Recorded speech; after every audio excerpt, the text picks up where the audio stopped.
কিন্তু সেই ফয়জুল কবিরই কিন্তু জ্যামের কারণে মোটরসাইকেলে চড়ে সিলেট ব্রাহ্মণবাড়িয়া মহাসড়কে মোটরসাইকেলে চড়ে তার ওই কর্মসূচি যেখানে ছিল সেখানে গিয়েছেন। তার মানে তিনি নিজেই কিন্তু প্রমাণ বহন করছেন যে দেশে গত ৫৪ বছরের যে অরাজকতা, দুর্নীতি, সন্ত্রাস, নৈরাজ্য, জ্যাম, অর্থনৈতিক সংকট সেগুলো তিনি নিজেই বহন করে এক জায়গা থেকে আরেক জায়গায় গিয়েছেন মোটরসাইকেলে চড়ে। তাহলে তিনিও কোনোভাবে দুর্নীতির বাইরে থাকতে পারেননি। সেই সাথে আসিফ নজরুল বলছেন আমি এটা করেছি, ওটা করেছি, সেটা করেছি। তিনি কি করেছেন? কি করেছেন তিনি? আইন ও বিচার সংস্কৃতির জায়গা থেকে তিনি কি করেছেন?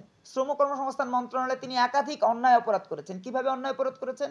একটা ওয়েবসাইট ছিল, সেই ওয়েবসাইটটি পরিবর্তন করে নতুন একজনকে টেন্ডার দিয়েছেন। যাদেরকে টেন্ডার দিয়েছেন আগে ছিল কি আমরা প্রবাসী, আমি প্রবাসী ছিল আগে একটা ওয়েবসাইট, সেই সাইটটাকে তিনি বন্ধ করে নতুন একজনকে কন্ট্যাক্ট দিলেন। সেই কন্ট্যাক্ট যাদেরকে দিয়েছেন তারা এখন প্রবাসী যারা দেশের বাইরে যাবেন এবং যারা আছেন তাদের জীবন বিষিয়ে তুলছে। কারণ ওয়েবসাইটটা হ্যাং হয়ে থাকে ঘন্টার পর ঘন্টা। দিনের ৮ ঘন্টা আপনাদের হচ্ছে কর্মসময়, সেই কর্মসময়টাতে ওই কর্মসংস্থান মন্ত্রণালয়ের যে ওয়েবসাইট সেটা বন্ধ থাকে, হ্যাং হয়ে থাকে। তাহলে তিনি কি করেছেন? তিনি দুটি মন্ত্রণালয়ের দায়িত্ব পালন করছেন।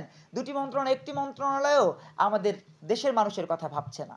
দেশের যারা রেমিটেন্স যোদ্ধা হিসেবে দেশের বাইরে যান তাদের কি কোনো কাজে তারা এসেছেন? আসেননি। তারপরে আমরা যদি বলি দুর্নীতি করছেন স্বাস্থ্য উপদেষ্টা, কথাটা কোনোভাবে মিথ্যা নয়, কিন্তু তিনি এতটাই দুর্নীতি পরায়ণ যে বাংলাদেশের স্বাস্থ্য ব্যবস্থাকে উন্নয়ন না করে তিনি নিজের স্বাস্থ্য চিকিৎসার জন্য দেশের কোনো চিকিৎসা প্রতিষ্ঠানকে ভরসা করতে না পেরে দেশের বাইরে গিয়েছেন চিকিৎসার জন্য। এটা একটা দুর্নীতি নয়? তো এইরকম দুর্নীতি তারা একের পর